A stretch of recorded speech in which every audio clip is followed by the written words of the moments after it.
An opportunity for us to talk as a group about anything interesting that's happened this week. We can cover anything that you found interesting from the earlier panels. Any questions that you want to ask, anything at all, really. I'm Alex Scott, and I'm the president of WPT Global. We sponsored this fine conference. Thank you, Antonio, for having us and for putting this into practice. Woo, woo. We really believe that poker deserves a conference like this, deserves a place for us to get together and talk about the future of the game. I think that's really important. So thank you for that. Thank you also to Finton for your part in this. I really appreciate it. On my left we have, please introduce yourselves. Mr. Vega. No, sorry, Andy Black. Yeah, I mean, the first effort of doing something like this is always, they say the first step of the pioneer is the most difficult. But, hopefully there's been enough at this conference to sort of titillate the senses and move it forward to other steps. So I think it's just thanks to Finton, Kieran, Antonio, WPT, and really everyone else who was involved. I think that, speaking, I suppose, as a player representative, I suppose I'm that kind of person. I think it's been great. I've heard loads of fascinating stuff, and over to you. Hi, everybody. So my name's Karim, and I've met some of you over the last few days, and I've sat in some of the sessions. So I'm more of a player, and who's also turned into a supplier. So I've used my business, which manufactures biodegradable bags, security tamper-evident bags. And I've approached lots of the tour operators, Wheaton, literally the whole of Ireland are using our products, and PokerStars and all of the big guys pretty much now. So it's been really good to actually be here, meet everyone, and also just to see what the future of the game is as well. I guess in a way, if I was going to say something that would kind of like hopefully hit home with everyone else who are bringing the technology to the game and everything else, it's about looking at how you can actually make a little bit of a difference and work with companies who are prepared to look at how we can help the environment as well. Because all of these natural disasters are starting to look like unnatural disasters. And, whether we like it or not, climate change is a big thing. Tours could be affected by it. So let's all kind of like think about that as well. Okay, while you hand over the microphone, Alec, do you want to introduce yourself? Yeah, hi everyone. I'm Alec Torelli. I've been a poker player for 20 years. I'm a coach. I founded Conscious Poker, and I am an investor as well. I'm really passionate about crypto, early stage startups, and real estate. I really believe that blockchain and crypto is going to be a huge financial revolution. It's going to change the poker space. I gave a talk about that, of the future of poker. It's on live stream. You can see it later. It'll be on my YouTube. And a poker project I'm part of called Phenom. I'm really excited about it. I'm an ambassador and investor in them. And yeah, I'm really grateful to be here. I think I was telling multiple people this that I've interacted with, and some of you guys. The community is long overdue for a project like this. So kudos to everyone putting this on. Edge, Antonio, Finton, this is amazing. And the poker community definitely needs a place to share ideas, move the community forward, grow the game of poker, and make it a better, safer place for everyone to play. So thank you. Hey guys, y'all heard enough from me. So Tom Wheaton, entrepreneur, consultant. Regarding the future of poker, I know a lot of us up here, the vast majority of the work we do, either as a professional, player professional, or a business professional, we're just trying to keep in mind the decisions we make have to be good for the future of poker. So whether it's an entrepreneurial adventure, whether it's an operational leader, whether you're being a player, I just think like if all the decisions we are making keeps in mind the growth of the industry versus maybe what's best for ourselves or what's best for the business, I think that's super important. So it's been a pleasure to be here. Antonio knows that I believe in this concept so much that I was going to do something similar in the States. I really, really want to recognize Finton and Antonio because it takes a lot to do this. Like, this is not an easy job. It's a risk. It is labor intensive. And just, I know all of us, and 2 years from now, 3 years from now, 4 years from now, I know this will continue to grow due to your efforts, and just want to say thank you. Yeah, here. Yeah. So I'm going to be Jerry Springer, and we'll come into the audience, and I want to hear your thoughts about what you thought was what stood out to you. So I'm going to start with you. Introduce yourself for the crowd. Hi, I'm Natalie. Nice to be. I'm happy to be here. No, yes, I'm Natalie. I think I've asked the most amount of questions during this whole week, so I apologize for that in advance. But 100%, I feel that the poker industry had a dip over the past sort of 6-7 years, which was very sad to see. It became very corporate. It became very less player friendly. And I feel that the big guys, the WPTs, the WPT Globals, the GG Pokers, the Poker Stars need to come into a room and be humble enough to listen to what is not right from the players, from the people that are part of this industry and that make this industry so wonderful and so beautiful. And so this is definitely the first step, and I am super excited to see what's coming next. Yeah. Thank you for that. I mean, some of us are here in the room, like willing to talk to the community, willing to get involved, willing to answer questions. So I think that's a really positive step forward. Does anybody have a question for any of the panel? Who has the first question for the panel, I should say? Juan Finton. Making it difficult for our film crew here. Thank you, Alex. Karim, I really following you closely for the last kind of year and a half. And every time I think of you and what you're doing, I just say, how does that man make a living? I'm like just absolutely really impressed by, your passion for what you're doing. So how do you make a living? Is there any tax people? HMRC? No. So what we do in our campaign, Poker Against Plastic Pollution, doesn't make any money. But the other side of the business, which funds the campaign, does make money. So it really was a sort of like a waking up where I'm filling out this bag, privileged to bag some chips. And I thought to myself, I can provide these guys with some bags, but I know that they can't afford to have them. You look at a bag and you think, well, we don't need all of this. We don't need that on there. You don't need that on there. All of these extra things started causing the prices to go up, and also the energy that you use to actually manufacture them. So our whole thing was let's streamline the whole manufacturing process to make sure we're not overusing the energy.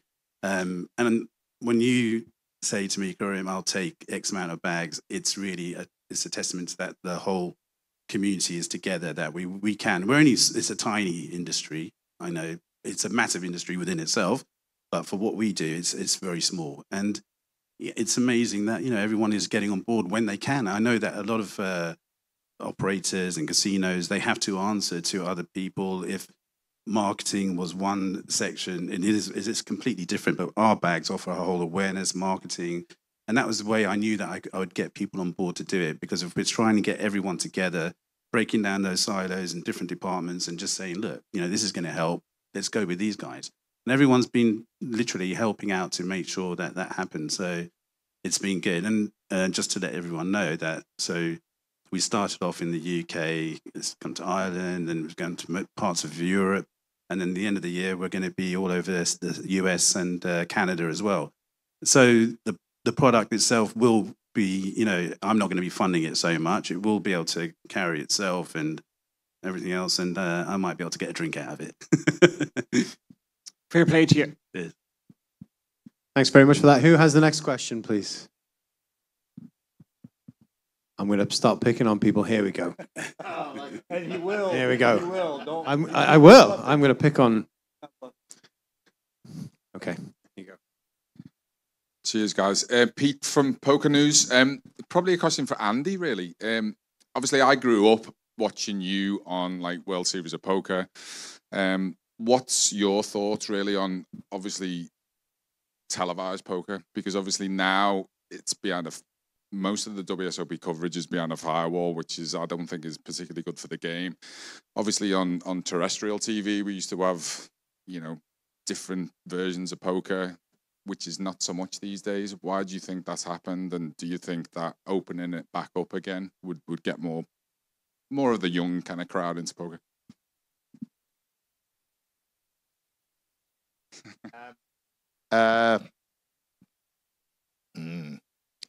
That is a big question. I suppose maybe a better way, a way I could answer it is the small changes that everybody makes to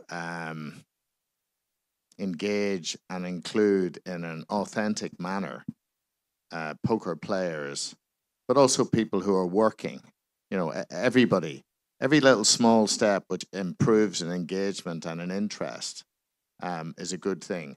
So, I mean, just I have a few thoughts, but lots of people would have others. But I think it's probably important to. But back in the day, there was more of a focus on people's characters as such, and the change has been kind of quite subtle. Yeah, but what's happened is, rather than there being a focus on people's characters, there's been a focus on commentators describing people's characters, which is a different thing. The difference is quite subtle, but I think it's just moved towards that, because what happened was commentators became stars in their own right, or people with reputations, or people with positions of power. So the balance shifted.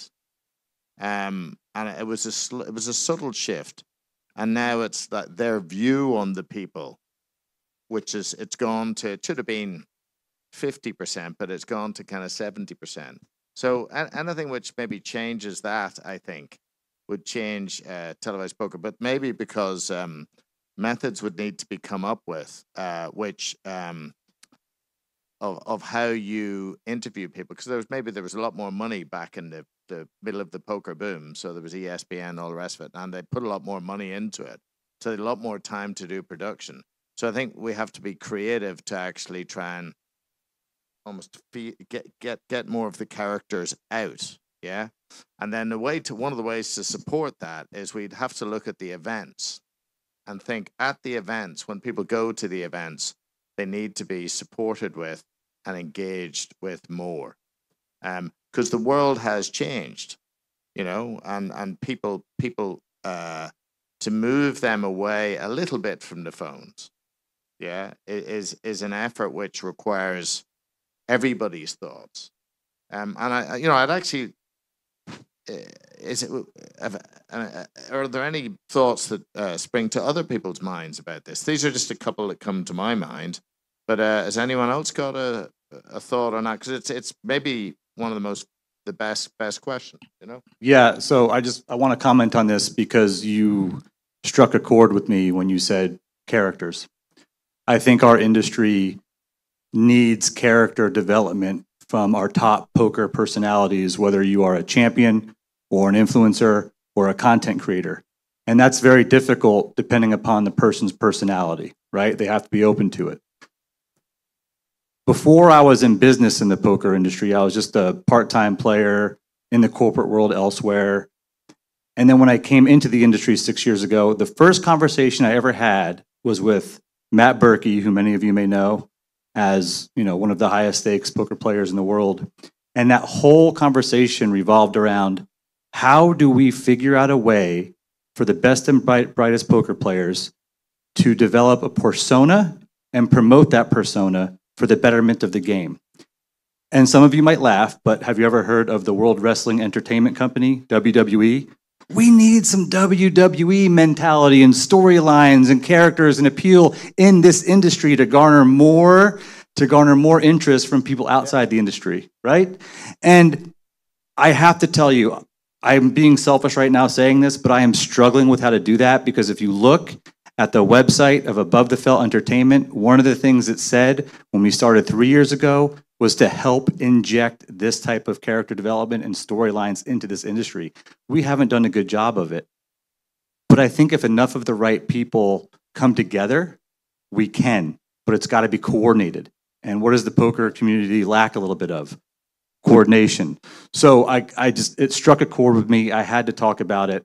But if anybody here or watching or together can just start talking about this more, how do we develop a more character-centric persona to promote to the public? I think that could be amazing for the future of poker. You nailed it. Nailed it. And the thing about it is that, so back in the day, what happened? What was different? Well, what was different for a period, and it almost happened by surprise, was the people that weren't interested in poker, people's parents, their wives, their sisters, it was made in such a way where, or it just happened in such a way, maybe it wasn't planned, that there was loads of people that were interested like that.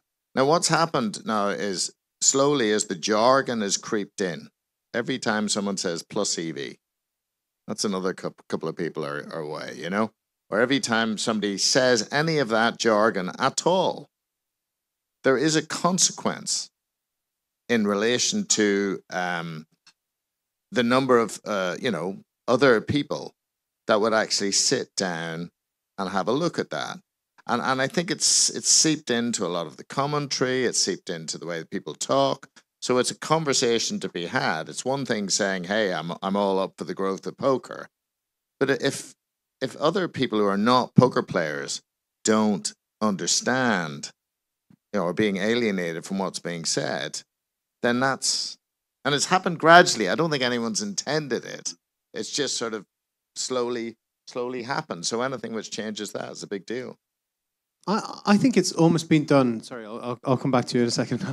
I think it's been done intentionally to cater to the existing audience, if you know what I mean. Like the WSOP and WPT broadcasts developed this new audience that became more sophisticated, and then we started talking to them as a more sophisticated customer, and we forgot about the new customers coming in, if you know what I mean.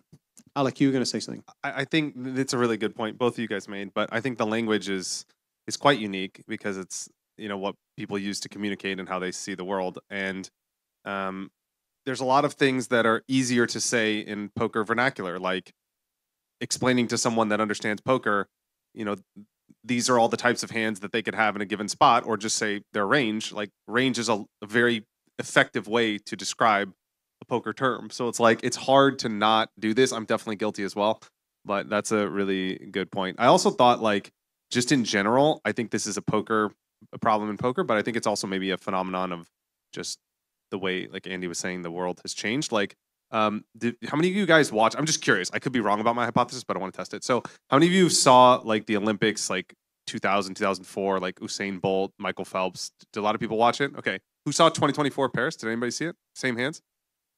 Okay. So a lot of people still watching the Olympics. My thought was that a lot of less people are watching something like the Olympics. So I thought maybe poker would fall into a similar struggle of like just so much attention is siloed in different ways where it's hard to get attention. But being behind a paywall, like you said, is also a big challenge. And it's like, people have mixed opinions on that. It's become like sort of politicized. They're a business, so they have the rights, and it makes sense from their point of view.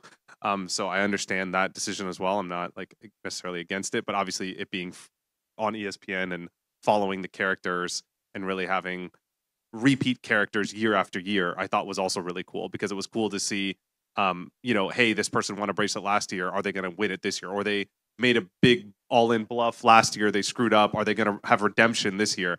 And we saw that in the early days of online poker, where they had a long time horizon with how they shaped the narrative of these characters. And that's why, like, I grew up watching you as well, and I could remember all of the people that I grew up watching, but I don't really have that same affection today with people that like I watch. Yeah, you could watch people on in different mediums, but it's not the same. There's not these larger than life characters, and I think going back to that would be cool. I think there's a race car show that does this really well. I forgot the name of it on Netflix. Yes, but like they made race car driving cool for people that didn't watch race car driving. This is what Andre was about to tell us. So I think I'm going to hand the microphone over.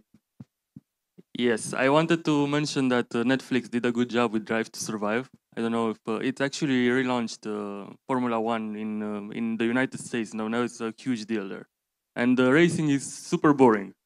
but they made it so that you follow the character. So I recommend that you watch this because my wife, who doesn't care about Formula One, was hooked on it, and we binged it like 4 seasons in one night.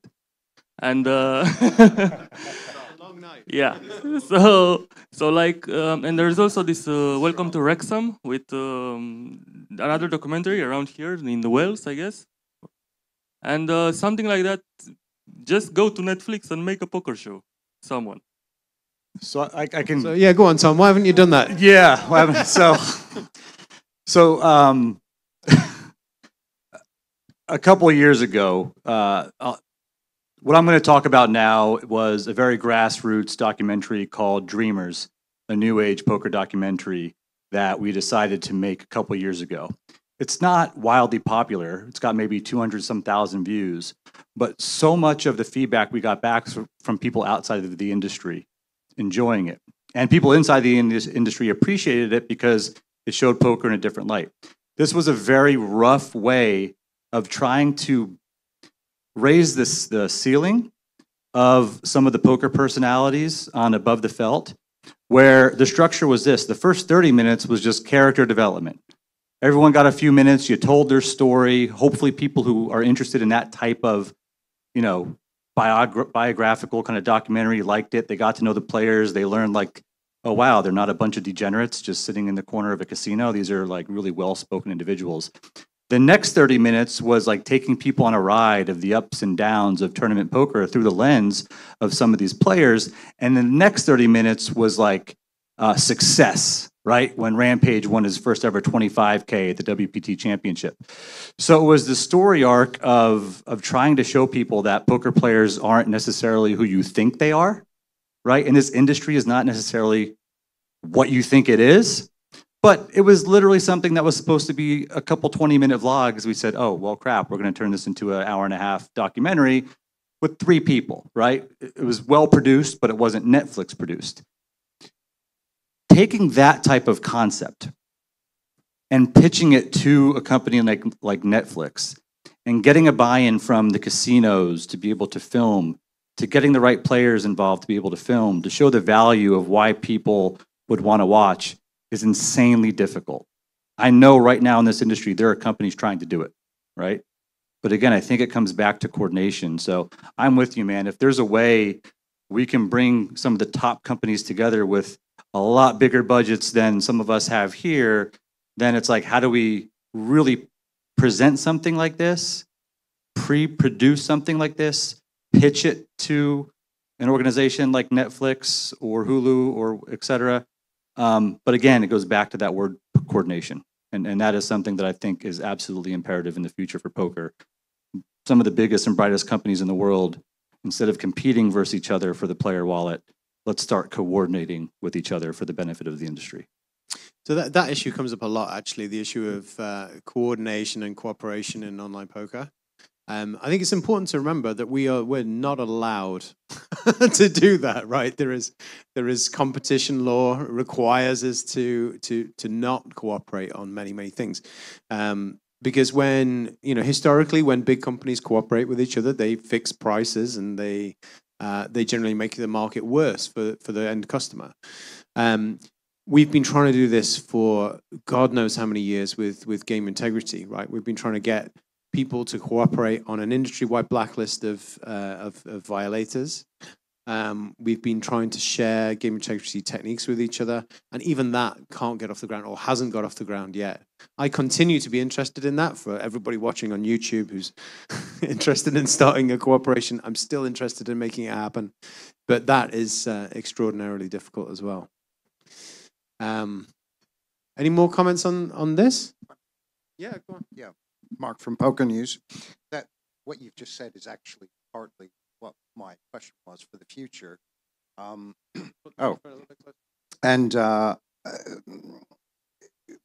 in line with game integrity and working together, can you see a future where there's a third party that coordinates, where it would allow you to do it from a regulation point of view, where you had a third party? Probably. I think the way that it would most likely get off the ground as if it were mandated by some country's regulation.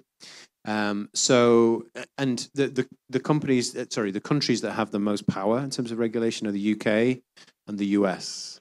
Any US regulator could make this happen, and the UK regulator could as well.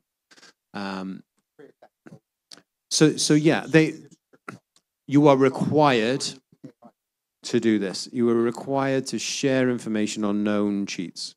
That's all they would have to say, and then the industry would figure out a way around it. The problem is there are too many barriers right now, legal barriers, compliance barriers, and things in the way of making it happen. We need a regulator to force the issue, and then everybody will have to figure it out, right? Any more thoughts on that?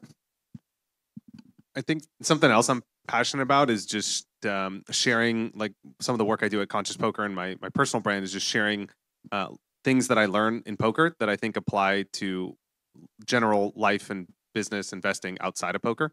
And I noticed that some companies in the US do this as well. I think Shoshana Group, like an investment firm, hires poker players, or they teach poker to their employees to become better investors. They learn things like risk management, they learn bankroll management, they learn to think in risk reward terms, or learn about asymmetry when they're trading options. And a lot of these techniques that apply to investing, of course, it's a little bit more easy of a transition, but also just to general decision making in life and business as well. And so I think that's another way that people could be interested in poker, because it's a little bit more like, what's in it for me? Like, people are self-motivated. So if someone's, I spoke once at a executive conference at Cisco, and they were interested for their executive team about how they could be better decision makers, and like, what could you teach me about something you do at the poker table that could help the executives make better decisions? So it was about them. It wasn't about me. It wasn't about poker. It was like, poker was just the vehicle to communicate something that benefited people that weren't interested in poker, and this made them interested in poker because now there was something for them to gain from learning poker. And then because if the talk goes well, or the idea is good, or it's presented in a way that's accessible, not using language that loses people, right? If you communicate something like, I don't necessarily think in terms of binary terms, but I think in terms of a lot of different ways that a hand could be played, and you're explaining a concept of range or something. I think it could be more translatable to other industries, and that could bring people into poker, because now they have a reason to learn, and then they say, oh wow, that talk was really interesting. Andy Duke writes about this, Thinking in Bets. She's a great book. There's people that are doing this outside of bridging poker over into the other areas of life too, and I think that's really important, because that touches a lot of different industries that otherwise wouldn't look at poker, and then they say, hey, maybe I'm going to go play and learn and get better at this aspect. So that's really something I'm passionate about as well. I think it could also grow the game in a different way. I think that's a great point. Actually, there's an example of this where I think business can benefit from understanding poker a little bit more. You often see businesses say that they're looking for people who are results oriented, and actually in poker we know that being results oriented is one of the last things you want. And this is, I think, one of the concepts that applies to life in general really well. Focus on the process, improve the process, and the results will deliver themselves. Any other? Yeah, I'll go here first. Question for the panel. What do you guys think would be a good way to try to promote more women into poker? I know in the last 5-10 years you do see more women, but I still think it's quite small relative to the male contingent. So if anyone wants to answer that. Can I throw that question open to some of the ladies in the room? Hello. Do you play poker? No. What would make you more interested in playing poker? I suppose it would be the funds. The money? not the classic, not the classic response. Do you feel like poker is an intimidating activity for you? Do you feel like it's male dominated, or do you feel like you could join in like anyone else? I feel like it would be intimidating to start playing poker. Yes. Is there anything that stands out as a reason why? I'd say it's a lot of judgment. Okay. Let me ask Veselka. Here you go. How often have you played poker? I don't play regularly. I play for work whenever it's necessary. It is male dominated. I feel intimidated in the industry as well. So if we are represented on a larger scale, I'll feel more at home, and I feel more comfortable playing, like more, welcome. So you would feel more comfortable playing if there were more women there. So it's now a chicken and egg problem. We need more women to attract more women. Come on, Shirley, tell me a little bit about your experiences playing poker. I've played poker, but I think from an industry side, I was having this discussion this afternoon. I think it's important to show the narrative and give the narrative that it can be a positive experience and that we are supporting each other and we'll be there to help each other out, not just by women, but also by the men. Yeah, I mean, my observation is that I think poker's a lot more fun when there's women at the table as well.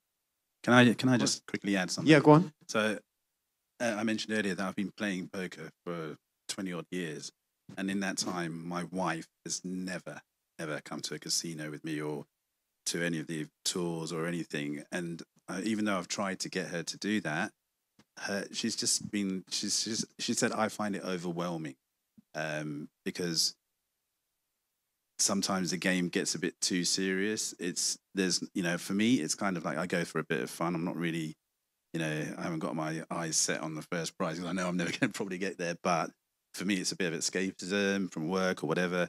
And for her, she's just like, you do your thing. I'm going to go into the spa and whatever else. And I'm like, well, actually, there's ladies events going on now.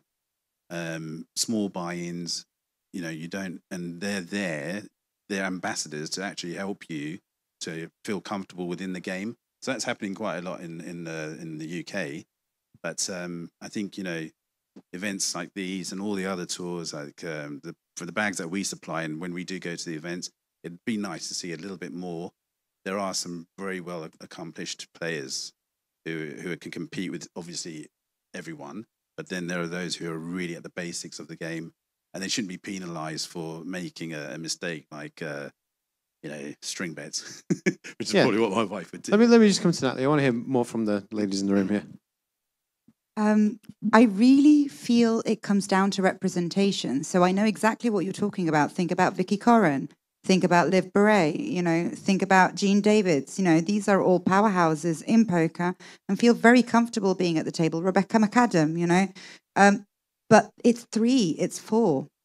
When the first time I walked into a poker room, I was terrified. And I consider myself a pretty confident human. I can, talk to most people.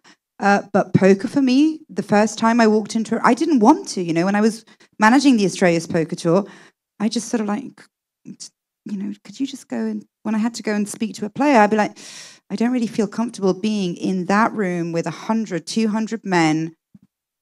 I don't know what I was thinking, but I didn't feel comfortable. And I don't see that having changed much, but it's across all aspects. It's not only at the table, it's the tournament director, it's the director in amongst operators. Yes, it's getting better, but I definitely think, we live in a man's world, so we need to sort of kind of change the world overall, really. I'm going to put somebody on the spot here, and she's smiling at me and she hates me. Tara Smith works with me at Faded Spade as our director, but she's also the president of the Women's Poker Association. So I think this is a great question for her to talk about because this is something she lives every day. I heard a lot of feedback and I heard a couple questions. So which questions specifically? Yeah. Well, a couple things hit home. Bankroll is typically one of the top 3. Scheduling, being a mom and having children, that's typically something. So having ladies events on the weekends where it makes it more accessible for them to be able to travel and come is one thing instead of in the middle of the week. And then another thing too is something that you mentioned being intimidated when you walk into a room and you've never been in that room before and you look around and you see a sea of men and only a few women. That can be uncomfortable if you've never experienced that before. And so the Women's Poker Association, we really celebrate and elevate women in poker on all levels, beginner, intermediate, and advanced. And something as small as For example, if we go to a WPT like World Championship and the women want to meet us at the cashier's cage and we show them this is how you buy in, this is where you go to register for tournaments, things like that all of us take for granted that play quite often, but someone new to the game may not understand, and that might be the one hurdle for them that keeps them from coming to the game. So breaking it down in those aspects I think is really helpful. Another huge thing, and this has been something that I've been talking about for almost 20 years now in the poker industry, I think we're really fantastic at marketing to men. I think we can do a much better job at marketing to women. Thank you. Thank you very much for that. Can I say, I just want to add something that hasn't been mentioned, and this is another, I mean, I agree with everything that's been said there. There's another bit that isn't talked about much, right? And Kirsten Foxen, like all of the other names that were mentioned, Vicky Karn and Liberi, right? Vanessa Selps wasn't mentioned. The one thing they all have in common is they bluff, right? And Kirsten, she did a very interesting interview recently that I was listening to, and she was saying that actually, it's funny, at the poker table, the only time she's got bad treatment has been by other women, yeah? Right? Which is interesting, you know? And she was saying that. Now, generally, she says people are very respectful. So the intimidation of coming into play seems like a bigger thing, yeah? Which makes sense. So the bit I'm going to mention about is another thing which I think would actually help women. That apparently what happens to many women is they feel like they want to bluff, but they think that people will look at them badly if they do. Believe it or not, yeah? So there's a common experience or a frequent experience that they feel like they're doing something wrong, yeah? And Kirsten herself talked about this, that she was a bit more like that. And then she was talking to someone and they basically said, no, it's okay. It's all right. You can do that. And once she'd stepped over that barrier, this is from a pure poker playing perspective, that was the big difference. And all of the poker players you mentioned, I mean, I know a lot of them, they all at some point had it in their DNA or stepped over that barrier. So if that was included in the discussion with women, because it's just a trick of the mind. Yeah. And yeah.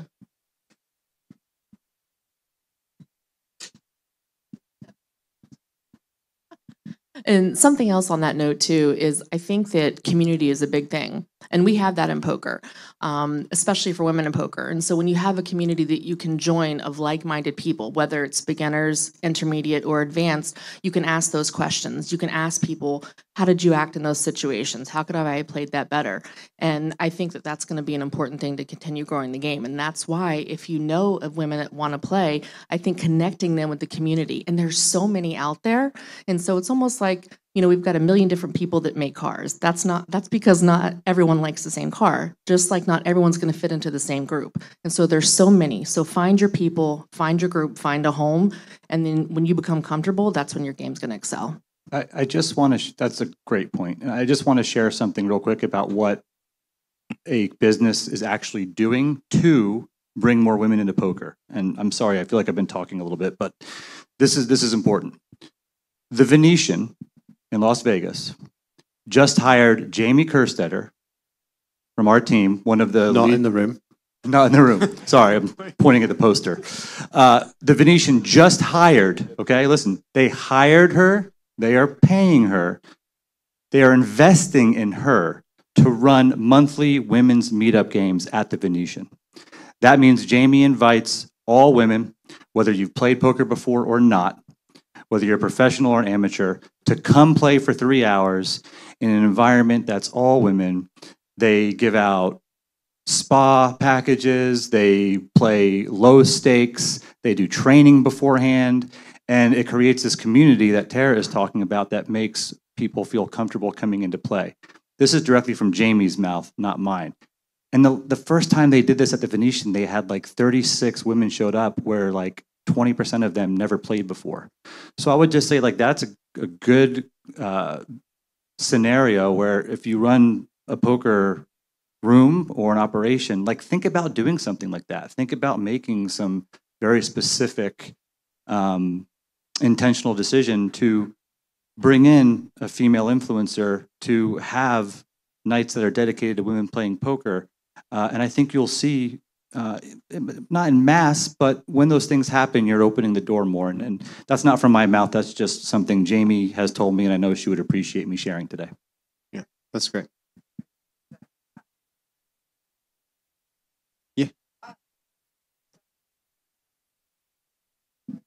Sorry, guys, I promise the last thought. I just wanted to mention too, because I've heard this from a lot of professional female women poker players, as well as a lot of professional men poker players. They don't understand why we have to have the need of ladies events in general, right? That's always a big question. And it's not that we want to create divide and keep them separate. What we want to do is create that comfort atmosphere to get them to that next level, which is playing into open events. Like, that's always the ultimate goal. For the women that stay back and continue playing the ladies events, it's because of the community. It's because it's just a different type of event. We have champagne, we've got pot prizes, we celebrate the final table. It's a different type of event. And so if they stay playing in those, it's because they love them and they enjoy them, but it's definitely not meant to keep them playing in those. It's not meant to create division. It's meant to actually take them to the next step of joining the open events. Thanks very much. Yeah, one more. As someone who runs a room, second Monday of every month, we're already doing it. we've got Great, good on you. I wanted to come around the women in the room because I think we solve this problem by listening to what women have to say, not by sitting around as a group of men and trying to figure it out. So thank you for your contributions. Really appreciate that. One really quick, just a resource. I came across this woman. Her name is Jenny Just. She happens to be a billionaire. She has a talk with her daughter on TED, and she started something called Power Poker. I'm just looking at their Instagram. Poker Power. Yeah, it's teaching life skills like confidence, strategic thinking, and decision making through the game of poker. And they have like a women's focused poker learning where they learn about this bridge of life skills through the game of poker. And I think things like that are amazing. Obviously, what you're doing is incredible too. Like, oh, that's amazing. Yeah, I just thought that would be a cool resource for women out there that are listening. That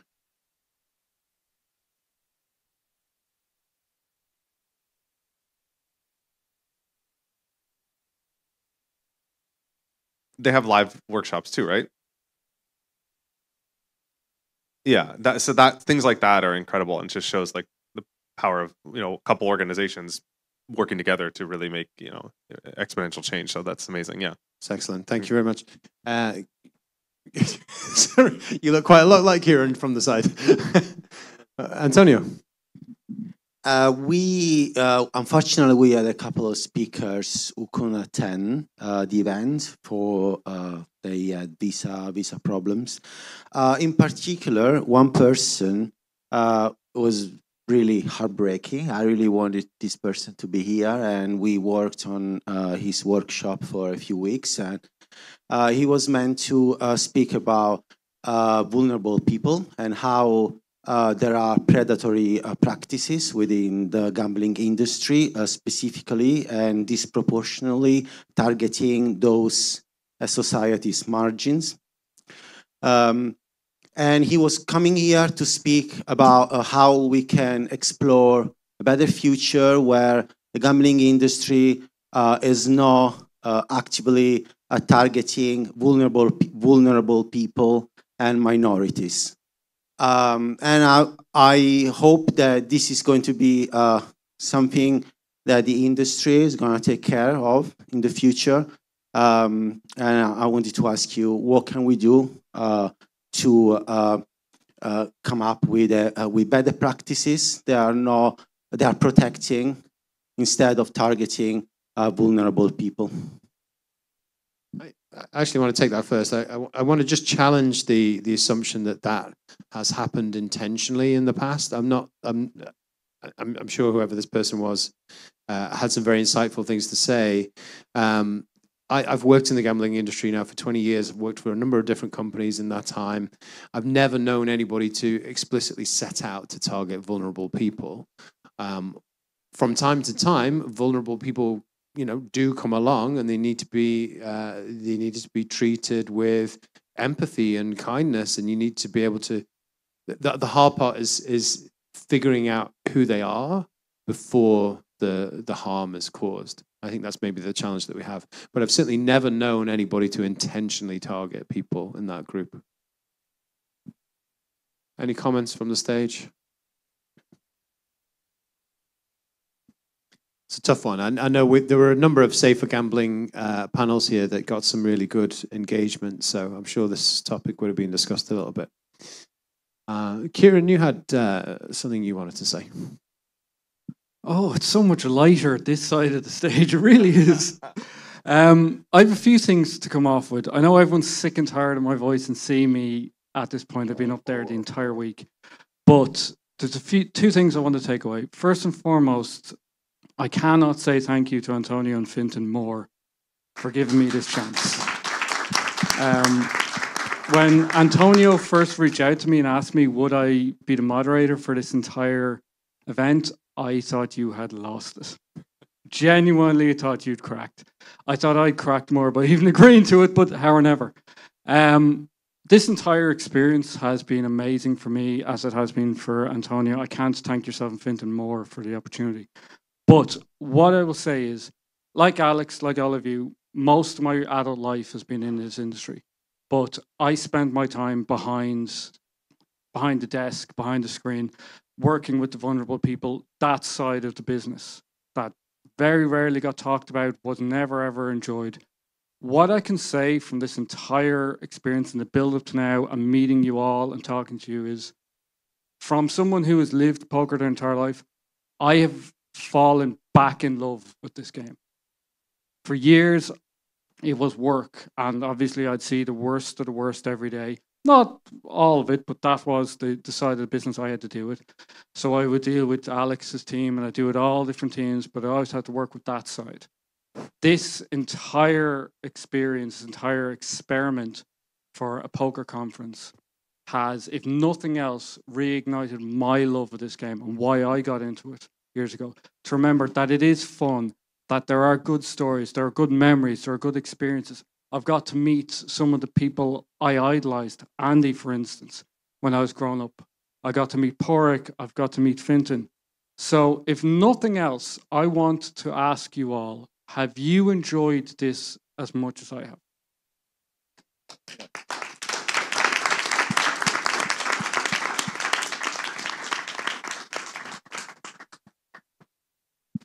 Okay, I think we'll start to wrap it up. So who has the final question or the final observation of the day? Dun, dun, dun. I will pick on you.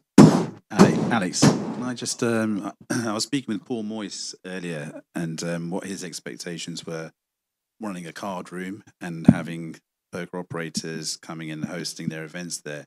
I mean, it was quite interesting to see what he expected and how he thought the actual game could improve in terms of numbers and everything else. If we can just I'd love to hear more about that.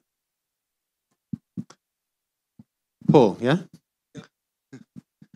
Hi, I'm Paul. I'm the head of poker for Aspers in London. You're trying to take it back deep when we were just coming back up to the surface again. Basically, what we were talking about earlier was there was a lot of good feedback about experiences and player expectation.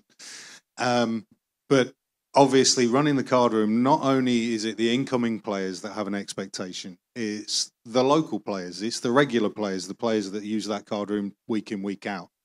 So when any sort of festival comes to my door, and I'm a big believer that I should be having different experiences for the players all the time. Fintan comes along to see me. I've worked with lots of other different partners, but they all need to bring something unique to the table, because it can't just be the same tournament with different branding. There's got to be a different experience. So, when the Irish guys come, they know they're going to bring a fun crowd with them that are there to play poker and have fun. I was just talking to a guy recently. His whole theme is around beer, and he wants to bring a tour to my place. And as soon as he opened his mouth, I was like, yeah, we're doing it. Because it is bringing something different for the players. I was talking to Antonio. They're going to be coming to visit us as well.